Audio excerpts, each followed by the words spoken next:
Our therapist here, Dr. Argie Allen Wilson, to talk more about this. And what does the CDC say? How many children are experiencing relationship violence? 10% of children are experiencing some kind of hurt or injury at the hands of another boyfriend or girlfriend.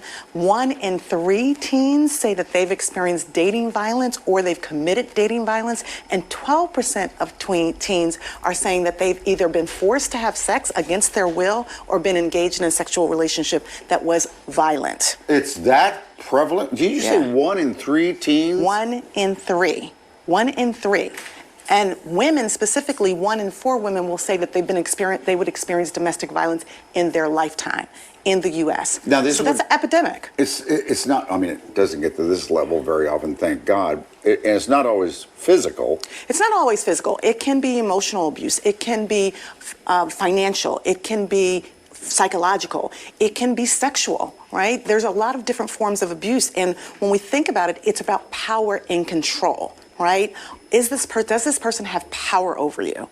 That's the goal here, ultimately. And what we have up here is where it's saying that it starts a long time before it gets to physical, a lot of the times. You got to pay attention to the warning signs, right? And if you think that your loved one is experiencing some form of violence, you got to look at what are the signs and symptoms that you might be seeing, right? Are they blaming themselves? Do they feel like they are nothing without that person? Is that person demeaning them? Are they being withdrawing in a way that you didn't realize that they were? Are they staying away from their family and friends? Are they really, do their behaviors change? All of those things are warning signs that something's going on. Do they normally try to break up over and over and over and over again? Well, studies say that people will break up somewhere between 5 to 6 times before they actually leave. Because remember, it's about power and control. Yeah.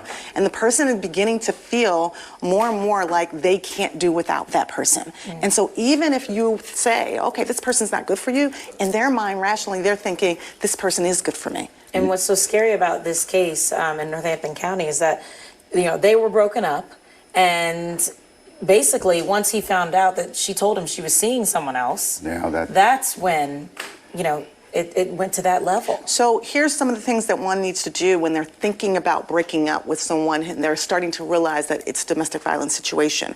They need to have a safety plan. They need to not isolate. They need to let someone else know that this is what's happening. They need to make sure that they're safe, right? And they need to set some firm boundaries, right?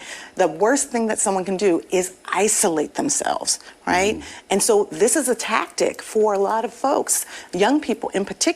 And think about it. When you are in those relationships, the brain is not fully developed until 23, 24. That's right. Right? Yeah. And so it can be very irrational thinking, this person loves me so much. You know somebody's going through this who's watching the show right now. What should they do? I mean, is there a hotline? Is there somebody you could contact? Yeah, when you think about the hotline, for example, there's a national hotline. That's 1-800-799-7233. You can also text 88688. Right? That's a national hotline. There's also Women Against Abuse here in Philadelphia, right? They're having their I Pledge on October 11th, and it's a commitment for everyone. If you see something, say something. Don't try to handle it by yourself. No. It's never going to work. No, not at all, not at all. There's also the Philadelphia hotline, which is 866-723-3014. Okay. If you see something, say something. If your friend says that they feel uncomfortable, this is a time not to be silent, but speak up.